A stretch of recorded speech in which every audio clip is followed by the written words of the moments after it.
Bismillahirrahmanirrahim. Assalamualaikum warahmatullahi wabarakatuh. Beralasan mengenal lebih jauh pasangannya, tidak sedikit kaum muda lebih memilih untuk menjalani proses pacaran sebelum akhirnya memutuskan untuk menikah. Namun, dalam Islam, pacaran justru sangat dilarang. Apa alasannya? Mengapa pacaran sangat dilarang dalam Islam? Simak video ini sampai selesai agar tidak salah paham. Memang tidak bisa dipungkiri jika cinta dengan lawan jenis merupakan hal yang fitrah dialami manusia. Apalagi dalam Al-Quran Allah SWT berfirman, "Hai sekalian manusia, bertakwalah kepada Tuhanmu yang telah menciptakan kamu dari seorang diri, dan daripadanya Allah menciptakan istrinya, dan daripada keduanya Allah memperkembangbiakkan laki-laki dan perempuan yang banyak. Dan bertakwalah kepada Allah yang dengan mempergunakan namanya kamu saling meminta satu sama lain. Dan peliharalah hubungan silaturahim, sesungguhnya Allah selalu menjaga dan mengawasi kamu." Quran Surah An-Nisa ayat 1. Sesungguhnya memang telah mengatur atau mengajarkan bagaimana menyalurkan fitrah cinta dalam syariatnya. Tapi perlu kita garis bawahi, jika pacaran yang sering dilakukan oleh kaum muda merupakan salah satu penyaluran cinta yang salah, bahkan dianggap salah satu dosa besar dalam Islam. Rasulullah SAW bersabda, "Janganlah seorang laki-laki berduaan dengan seorang wanita yang tidak halal baginya, karena sesungguhnya syaitan adalah orang ketiga di antara mereka berdua, kecuali apabila bersama mahramnya." Hadis riwayat Ahmad. Larangan pacaran dalam Islam dikeluarkan karena ajaran hanya mendatangkan kemudaratan, misalnya zina. Allah berfirman, "Dan janganlah kalian dekat-dekat dengan zina, karena sesungguhnya zina itu kotor dan sejelek-jeleknya jalan."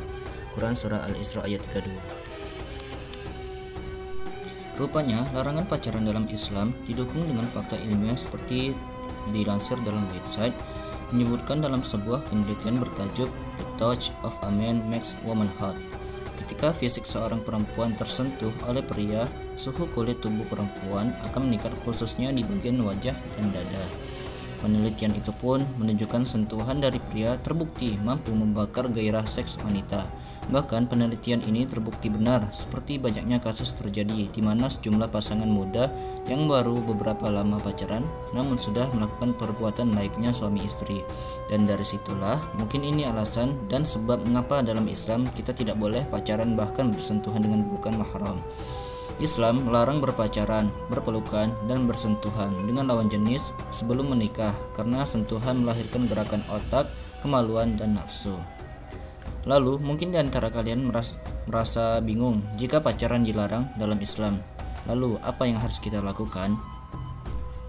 Dari Ibnu Abbas, Rasulullah SAW bersabda, "Kami tidak pernah mengetahui solusi untuk dua orang asing yang saling mencintai, semisal pernikahan." Hadis riwayat Ibnu Majah. Kalau belum mampu menikah, tahanlah diri dengan berpuasa. Rasulullah SAW bersabda, "Barang siapa yang mampu untuk menikah, maka menikahlah, karena itu lebih akan menundukkan pandangan dan lebih menjaga kemaluan. Barang siapa yang belum mampu, maka berpuasalah, karena puasa itu bagaikan kebiri." Hadis riwayat Bukhari dan Muslim. Itulah alasan mengapa pacaran dilarang dalam Islam. Rupanya, larangan berpacaran ada karena kepentingan umat manusia agar lebih menjaga diri, pikiran, dan nafsu, mendapat keridhaan dari Allah SWT. Wallahu a'lam bishawab. Wassalamualaikum warahmatullahi wabarakatuh.